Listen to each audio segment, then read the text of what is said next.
Hey, what's up, witches? It's me with the first of the unboxing videos for my birthday haul.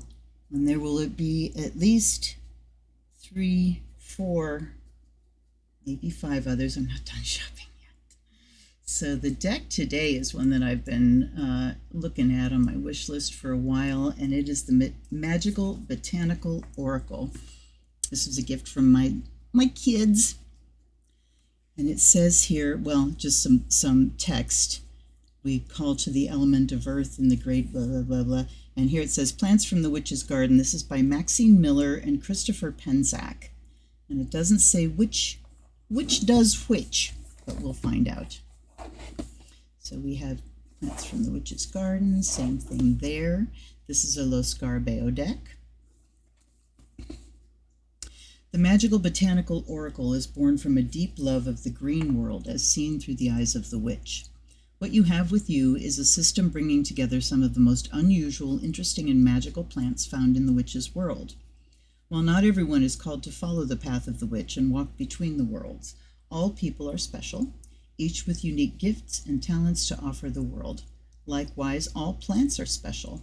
The art of this grimoire is drawn to reach an understanding of the nature and personality of each plant, balanced with a deeper look at the magical lore and medicine surrounding each herb, or hub. Every time I saw plant, I was going to say planet, so no, plant.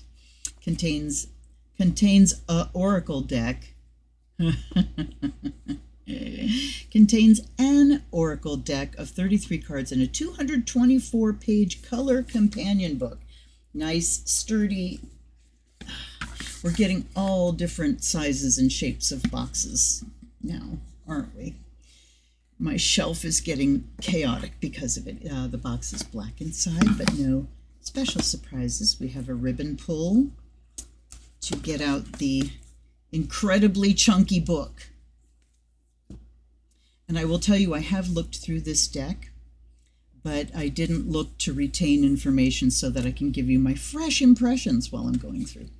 Okay, we have the artwork is Maxine Miller, so we have the artist build first. I love it. Text by Christopher Penczak. This is 2022 copyright. And the contents, we have forward introduction, plant spirits from the witch's garden, and then the cards in alphabetical order. Thank you very much. And they are also numbered. Make it easy for your readers. Thank you so much. How to work with these cards, preparing the cards for use, reading with the cards, the card reading spreads, beyond the garden path, creators' biographies, and bibliography. So let's read about the creators first. We always want to give them their propers.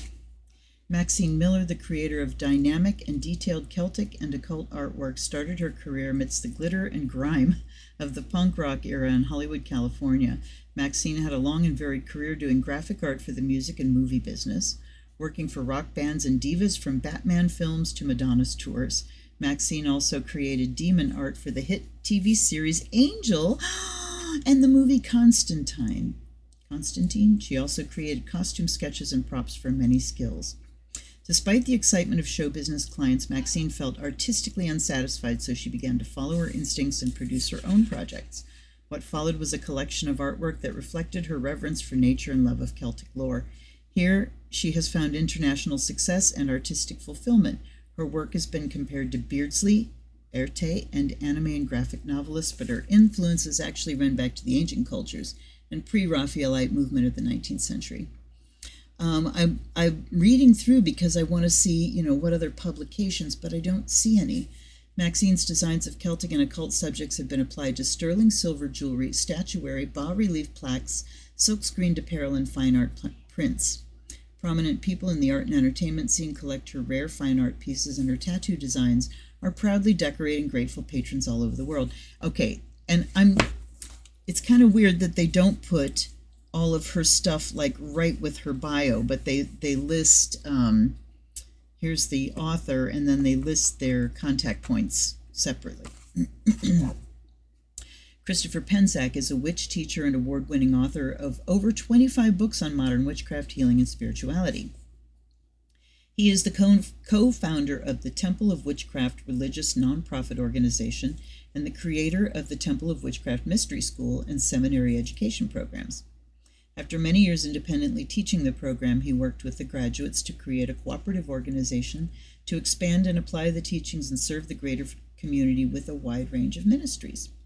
Along with the Temple of Witchcraft, Christopher is an initiate and high priest in the Cabot tradition of witchcraft and a practitioner of a range of healing modalities used in with private clients in his ministry and publicly throughout his ritual work.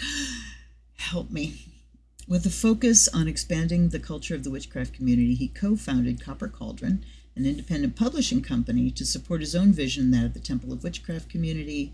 Today, he continues to teach internationally, write, see private clients, design jewelry and with diva designs, and travel to sacred sites with small groups. Okay, so Maxine is MaxineMillerStudios.com.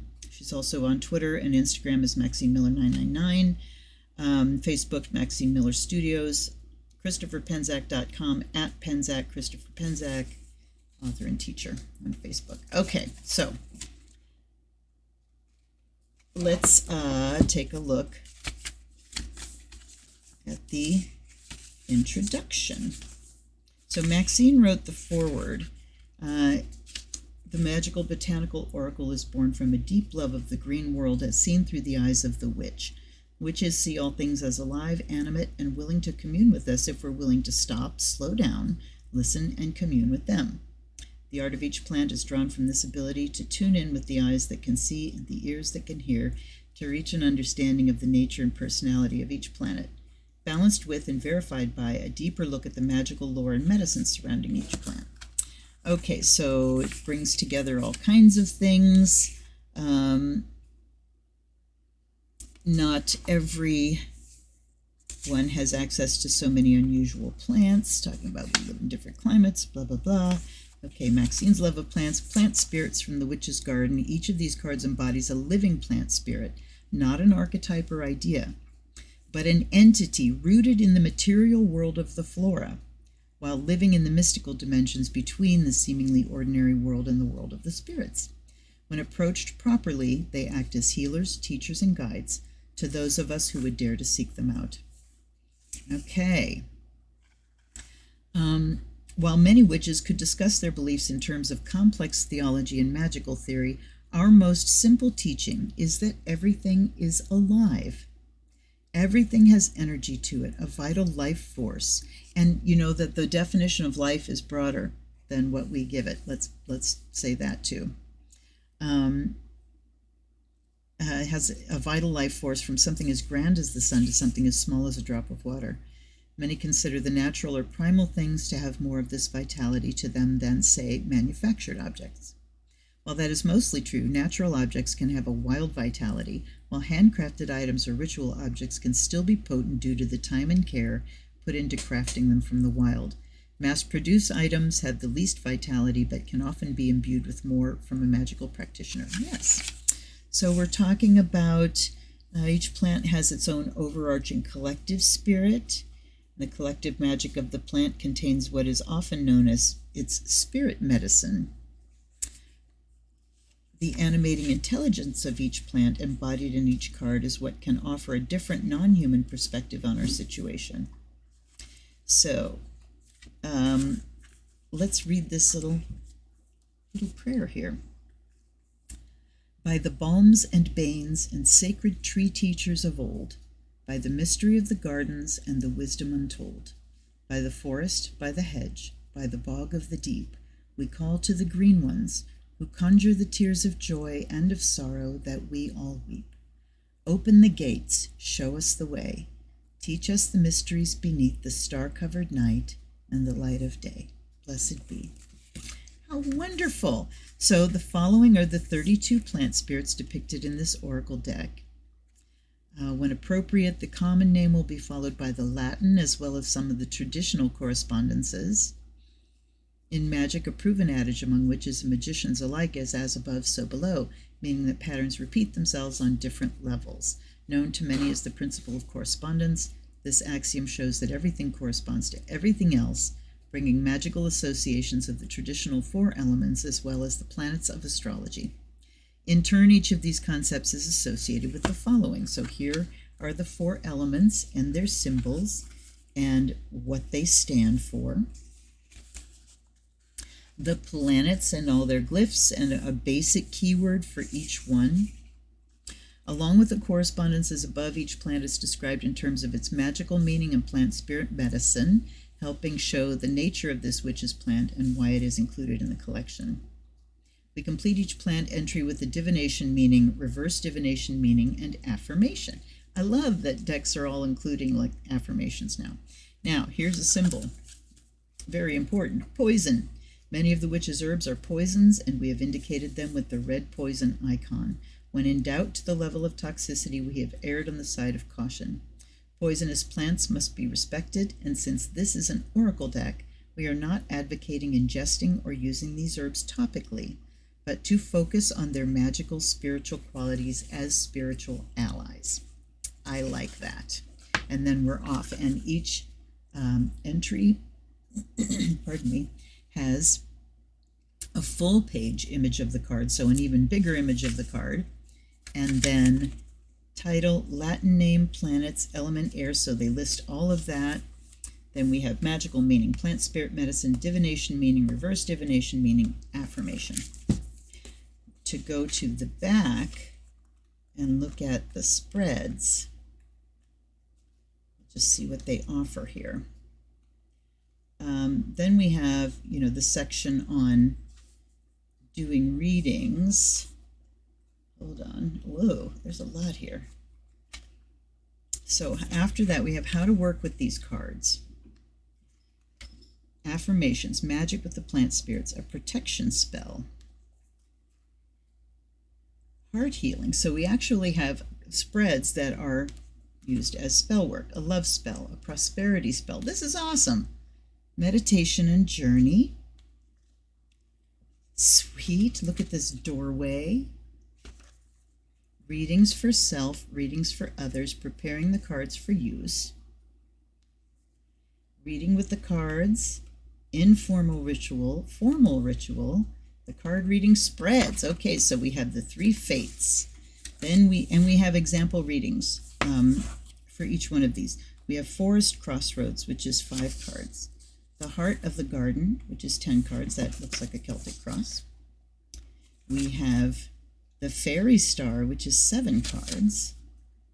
The Book of Life, 9 cards.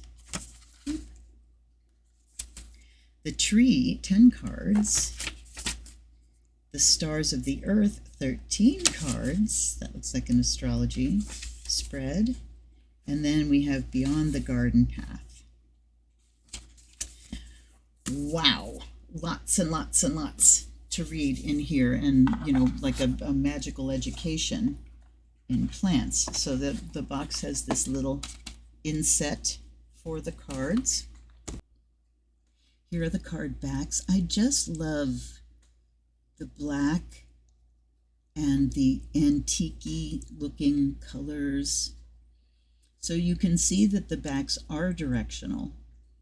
So they give you reverse meanings in the book, but it would seem that they're not really meant to be intershuffled that way. Or at least you're meant to ignore the backs if you're going to do that. All right. Angel's Trumpet is number 1. So we see the number. There's an inset with an image. And we have Pania,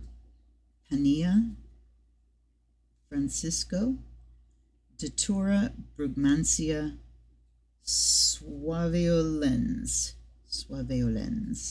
So the Datura plant. And here we have Venus, Saturn, and the symbol for the element of air. There's a graveyard here. So it kind of looks resurrection-y. What we don't have, that is bumming me out right now, is keywords on each card. Let's go and see if they boil things down to some easy keywords. And they don't. Okay, So we do have that distinct paragraph of when you see Angel's Trumpet come up in a reading, it's time to ask yourself what message you're not hearing that's urging you to transform. Look at the devils holding their ears as they cannot stand her holy sound. Okay, so she is coming out with this trumpet. She's holding a trumpet here, blasting the truth out, and the demons are stopping up their ears. What devils or attachments do you need to cast out from your life, allowing you to evolve? So they do not, and I mean, you can look at the affirmation. I listen to the voice of my soul and I am ready for change. I guess that's the closest we get to boiling it down. All right. Oh, this card. I love this card so much. Look at her. We have the triple moon there. So much detail. I dare say this is a deck that I wouldn't mind having in a larger format because the artwork is so stunning. And, you know, we have the larger format in the book, so it's nice to be able to see a bigger image of what we're looking at here. We have water, Mars, Saturn, Venus. And the little red 2 in the corner so we still can see the number. Wow. Lots to look at. And then we have a much simpler image, bleeding hearts. Mars, Sun, Fire, Descentia Spectabilis. So again, we're not getting any real indication. I mean, Mars is action, Sun is identity and creative expression, and fire. So this would be something about fire and being expressive and creativity. Asks you to reflect on the unhealed wounds of your heart. Where do you hold on to grief and pain? What unhealthy attachments bind you? What needs to be released to move on with your life? Okay. My heart is whole and open to love. So it's not easy to push these and grab easy, quick keywords. So this is a study deck. This is a deck that you're going to want to go in and really learn from. And I love that they referred to it as a grimoire, because since it's not going to be easy to just pick up and run doing readings, this is a deck that is bringing you lots of information and a course of study. Calla Lily. Oh, she's gorgeous. Moon, Sun, Venus, Pluto, Water, and Earth. Xantidescia, Ethiopia. I don't think I'm going to try to pronounce all of the Latin ones, but this artwork is just gorgeous. Camellia japonica, Moon, Venus, Water. So camellia is tea. It's the tea plant. Cannabis. Look at her. Oh, goddess, god, an androgynous, beautiful figure here.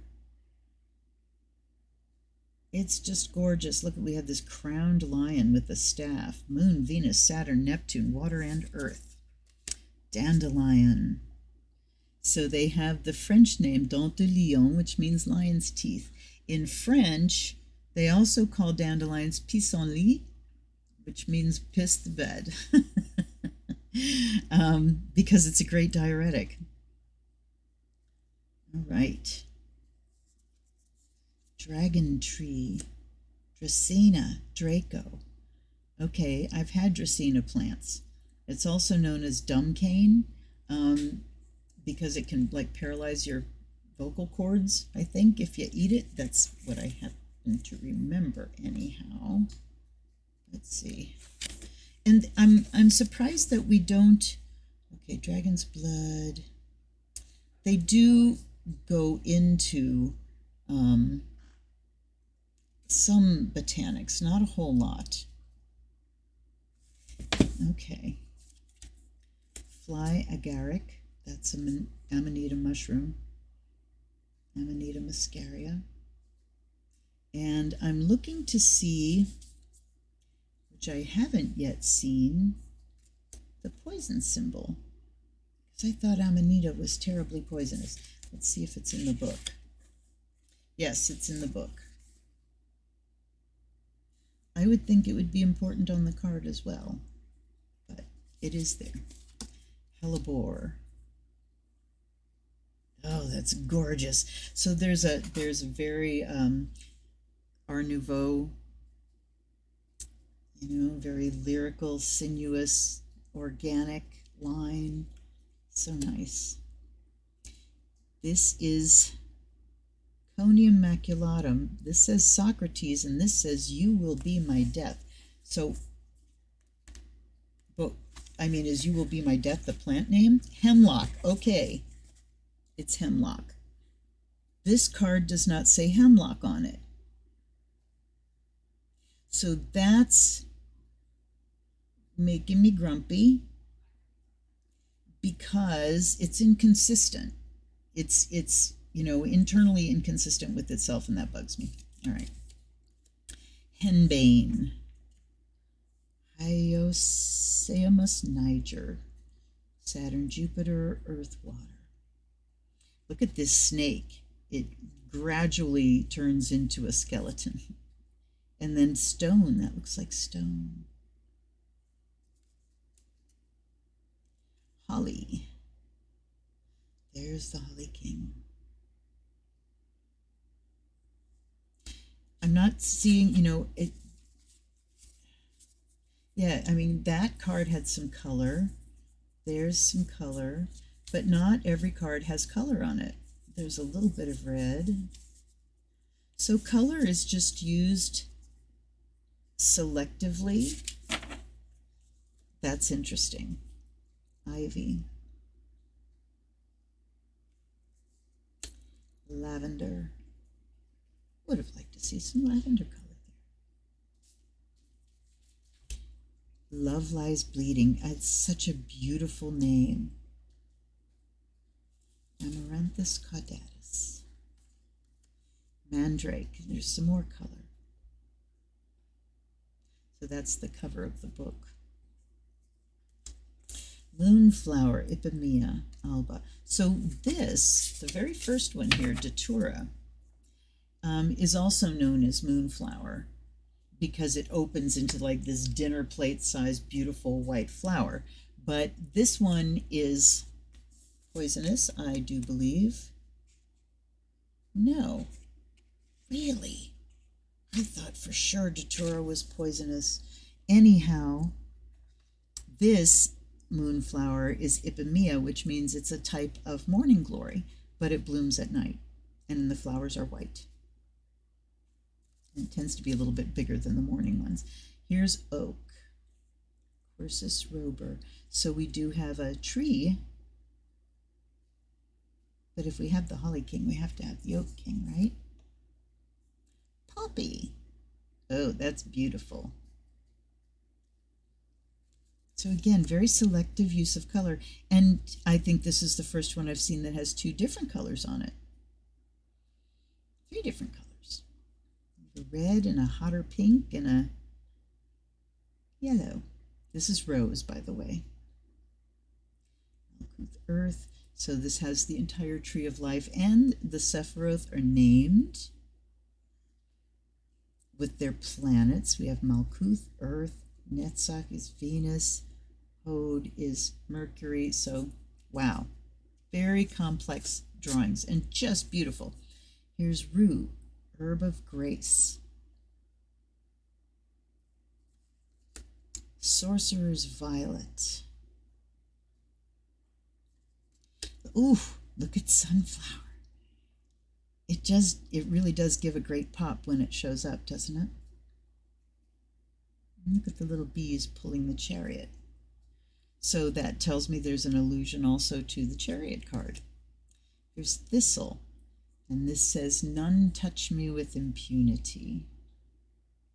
Do you know you can eat thistle? It's part of the artichoke family. Thorn apple. Okay, so here's, man, I am confused. This is Datura, Angel's Trumpet. This is Datura, Snemmonium. Is that one poisonous? Because they're saying, we erred on the side of caution. Yes, okay. So this is the moonflower datura. And this is a different kind of datura. So are angels' trumpets the red ones, I think? So it's like a big shrub or vine. Fascinating.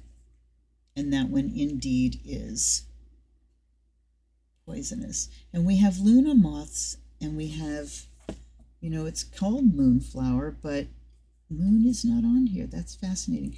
I want to know what that symbol is. There's the elements, there's the planets. They're not telling me what that symbol is. Ruh-roh, and there's the poison symbol right there on the card. Okay, so it is on the card. Vine. The satyr and the grapes and the cup. Beautiful. Willow.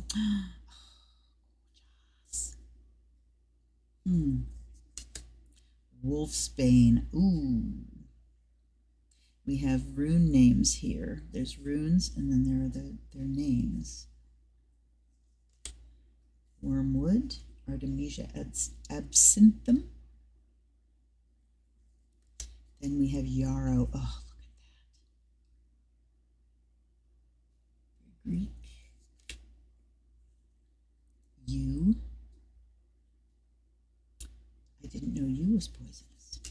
And then the very last one. So they said the 32 herbs, but card number 33 is called the Witch's Garden. Okay, my charcoal is a cooking, and I'm looking, cardstock is hefty, you guys. They feel very stiff. I am not looking forward to shuffling this deck. I mean, it is small enough. It fits in the hand quite well. I'm just not real optimistic about how much they're going to bend when I try to shuffle. Well, we shall see. Time for a blessing.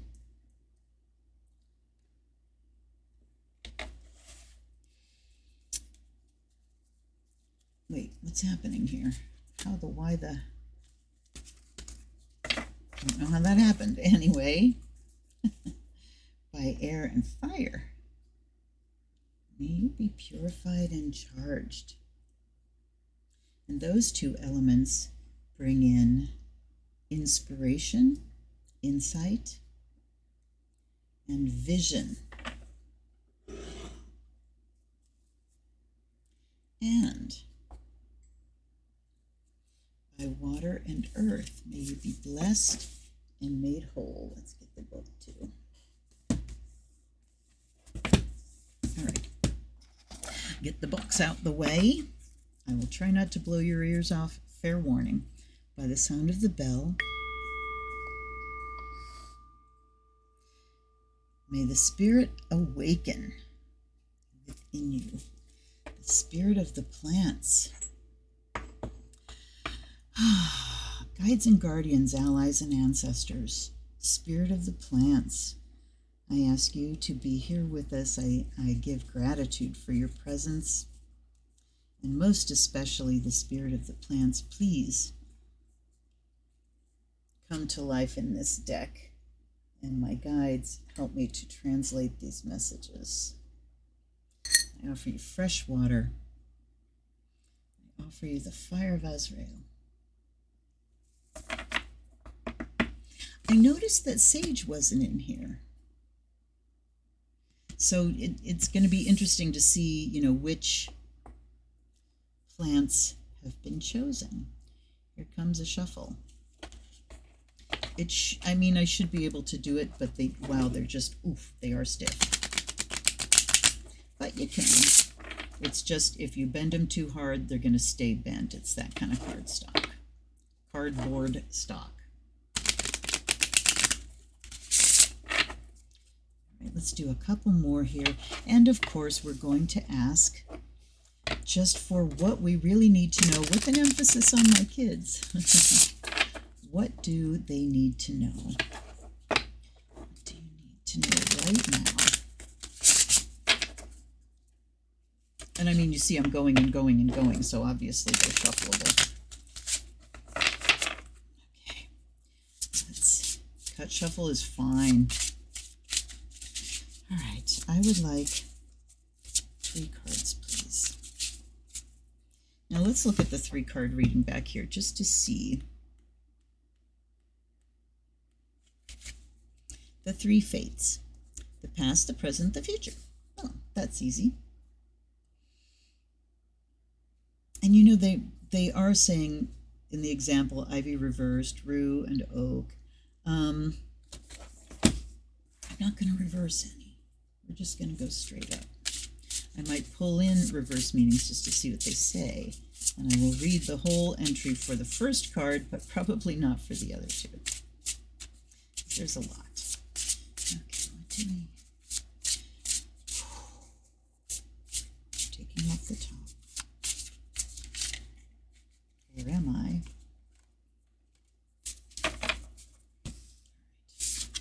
Let's go here. This group just refused to go back into the deck. So we have lavender, rue, and ivy.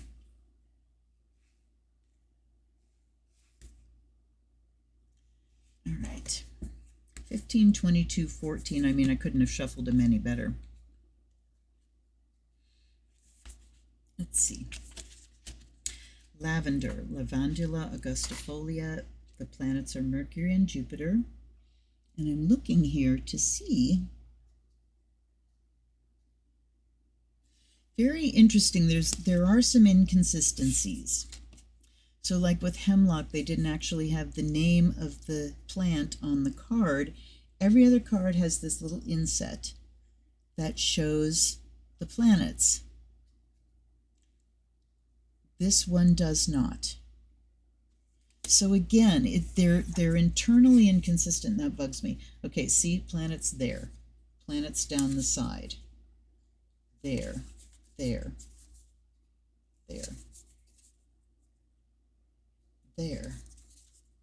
Am I being blind? Okay, that's the next question. Am I blind? I'm looking in the black to see, and I don't see them anywhere. That bugs me. You know, when you're going to give this much information, can we have it be consistent? It would be very possible to do. Just put the planets on there. All right. Magical meaning. Lavender is an herb in both magic and herbalism for calming the mind and getting clarity. It does not quite quicken the mind, but brings peace, perspective, and fortitude to the mind for long-term projects. Because of its clarifying and uplifting nature, it's been used in both herbal floral washes for clearing, as well as purifying blends of herbs to be burned in bundles or mixed with incense. Today, lavender's magic is used in many scented products as a cure for stress or sleepless nights, and is thereby used in sleep and dream magic. Lavender can be used in love magic with associations of both chastity and fertility, helping us have clarity and patience in relationship. Lavender is also a classic herb of fairy magic used to call, perceive, and commune with the fae. Plant spirit medicine. Just as it is in magic, lavender as a spiritual force brings calmness, civility, and perspective in any situation. It creates a tranquil pause, allowing you to gather your strength and resources. On a deeper level, lavender helps us see the greater spiritual perspective through profound peace. This spirit medicine is a great aid to dealing with nervous tension, exhaustion, and anxiety, and helps us meditate and regain strength through sleep. The bees love lavender for its pollen, but their affinity also indicates an ability to go about many tasks and chores, but to do so with deep peace and joy in the process of life. Energetically, it helps us center and process our tensions with an overall sense of knowing things will work out for the highest good. Divination meaning. Lavender tells us that we need to pause, calm, and center ourselves for the task before us, to approach it with a clear mind and tranquil heart. Lavender dwells here between the rising and setting sun, the moment between where all is balanced. We may feel we are working day and night, but use the cycles of work and rest to restore balance in your life. Lavender keeps company with the industrious bee, but the bee wholeheartedly enjoys its work and knows when it is time to return to the hive to rest and sleep. The reverse divination meaning says when lavender is reversed, we may be acting too calm, too peaceful, not seeing things as they truly are, but as we want them to be. Get clarity from lavender to see the situation truly, and then approach the work before you calmly but realistically. Oh, the work before you calmly. But I'm thinking the work before you calmly what? No. Okay, affirmation, I am calm, I am centered, I am peaceful. So let's just go on to the divinatory meanings for the other ones, and then we'll pull it all together. Oops. Okay, this is Rue. Ruta graveolens, Mars, Sun, Moon, Fire. It's called Herb of Grace. Okay. Huh. I did. Oh, yeah. So that's on there too. Herb of Grace. Divination. Rue tells us we need protection and blessings in our life, even if things appear to be going well. Forces are working against us, and we need to bring in more spiritual light and take precaution so no harm will befall us or our loved ones. Look to each of the symbols within this Chimaruta. Chimaruta? What's a Chimaruta? Is this whole thing a Chimaruta? And I want to see if they mention that beforehand. Oh boy, here we go. Diana and Aradia, Rue, okay. An Italian folk magic charm known as a Chimaruta is crafted in the likeness of Rue. There we go. So thank you. Look to each of the symbols within the Chimaruta. The 5-petaled flower is actually the white or European vervain blossom, an all-purpose herb of protection, blessings, healing, love, and peace. Vervain is associated with the fairies and honors the goddess Diana in her form of Queen of the Fairies. The key represents the key of the mysteries, opening the gates we believe are locked to us. The moon aligns with the blessings of the moon, and here in the form of the waxing crescent indicates slow and steady growth of good things. The moon is aligned with the serpent of regeneration. The dagger, okay, let's see, the moon is aligned with the serpent. Okay, there's a serpent wrapped around it. Okay, the moon aligns with the blessings of the moon, and here in the form of the waxing crescent indicates slow and steady growth of good things. The moon is aligned with the serpent of regeneration. The dagger is one of protection and truth, sometimes equated as the poison dagger, while the rooster head embodies vigilance. Rooster head? Oh, I see it. And guardianship at times when others would be asleep and unguarded. I am blessed and protected from all harm. Okay. Then the last is ivy. So what do we need to know right now? We need to calm our asses down, and we need to get up our protection. Bolster protection. Ivy, Hedera helix, Saturn, Venus, Moon, Jupiter, element Earth and Air. Reach up and out while remaining rooted when Ivy appears in a reading. Ivy climbs the ancestral Celtic cross as she spreads her angelic wings under a waning moon. How can you grow in the situation without losing your roots?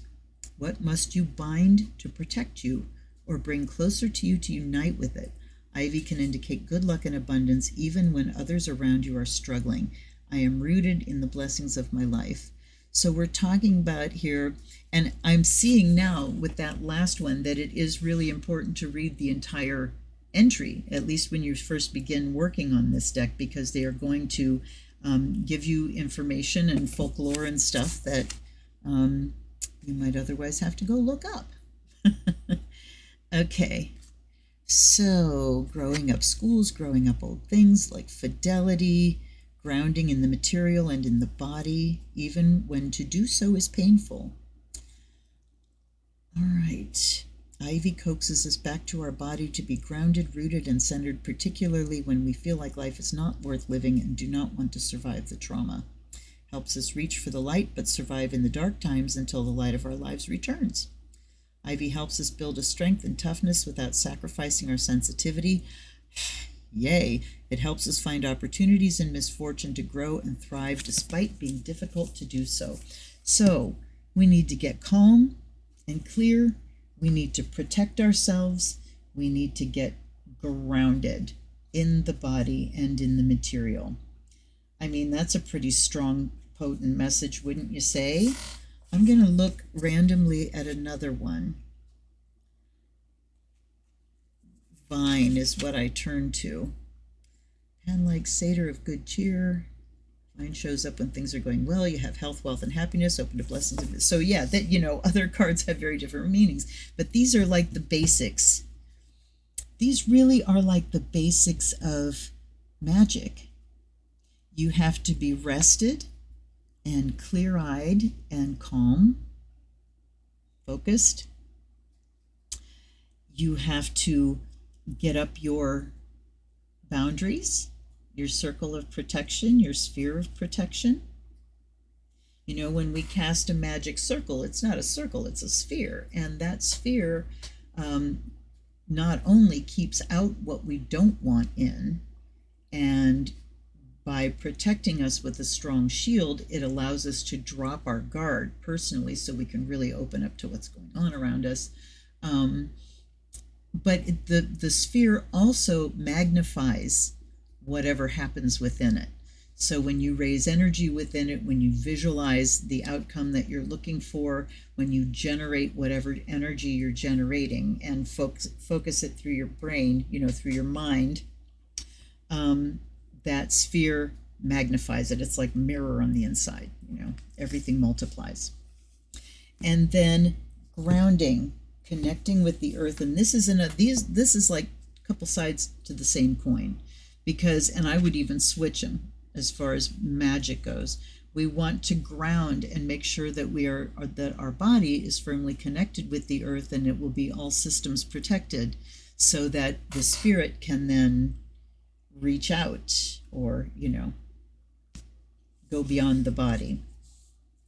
So yeah, basic magical practices. So my children, your birthday reading from me is about the basics of magic, preparing yourself to do the work of magic. Be clear in your mind, call in all of your protection around you, find your vulnerable spots, shore those up, and get yourself grounded, get yourself into the body so that you can deal what's going on in the body. And remember, this one said, being in your body regardless of how painful that may be. Looking at both of you, really. So yeah, wow. This is a gorgeous book.